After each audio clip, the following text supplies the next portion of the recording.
And also over the weekend, hundreds of protesters storming the Iraqi parliament. The anti-government protesters breached a secure area and staged a 24-hour sit-in in Baghdad's green zone. The Shia protesters are calling on the Iraqi prime minister to resign and for the country to hold new elections.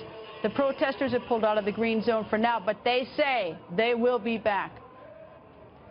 And the family of Bob Levinson, the longest-held hostage in U.S. history, is desperate for answers, and it's cruel that they don't have them. Levinson, a former FBI agent and working for the CIA as a contractor, disappeared in Iran in March of 2009. The Levinson family says the Obama administration is not doing enough to pressure Iran. Bob Levinson's son, Dan Levinson, who recently took a surprise trip to Iran, goes on the record. Dan, it's very nice to have you back, but I always think every time I talk to a member of your family is enough. The Obama administration has said that they think your father is out of Iran, which suggests to me that if they have enough information to think he's out of Iran, they must have some idea of where he might be. What are they telling you? Well, we met with President Obama and Secretary Kerry in February, and they made it very clear they think the Iranians know what happened to him. They believe that the Iranians arrested him. It's very clear to us, and the basic facts show that he was arrested in Iran and he was taken there. And they've moved him from Quiche. I went to Quiche, and it's very likely he wasn't there anymore when I was there in late February. But they've moved him. We don't know where he could have been moved to now. Probably Tehran. He could have been moved across the border. At this point, we don't know. But everybody on our side of and the government believes the Iranians have the responsibility and they know where he is.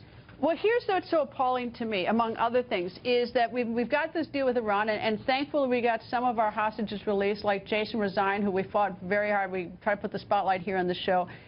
But you know, we've got the situation where now Iran is getting flush with cash. In fact, the president of South Korea was in Iran today with the president of Iran, trying to do some deals with trade back and forth. I mean, everyone's welcoming Iran back into the fold, into this world fold, helping them get business and money. Meanwhile, no one's bothering to help the Levinson family or Bob Levinson, who worked for the FBI or for the CIA. I couldn't agree more.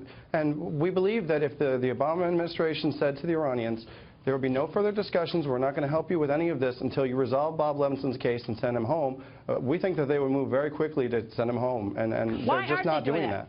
Why wouldn't they?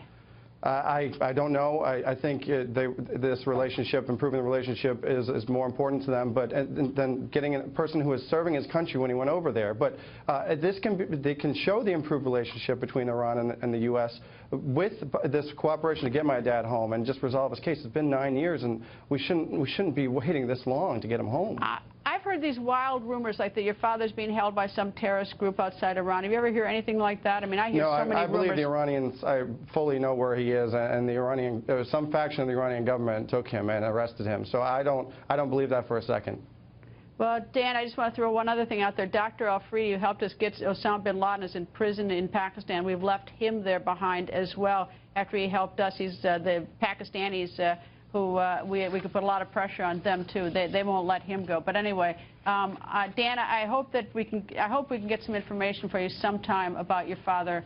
You know, I now know so many members of your family that it's getting very painful to all of us here On the Record. You've always been great about keeping my dad in the press, and we just don't want him to be forgotten. So thanks again for doing this.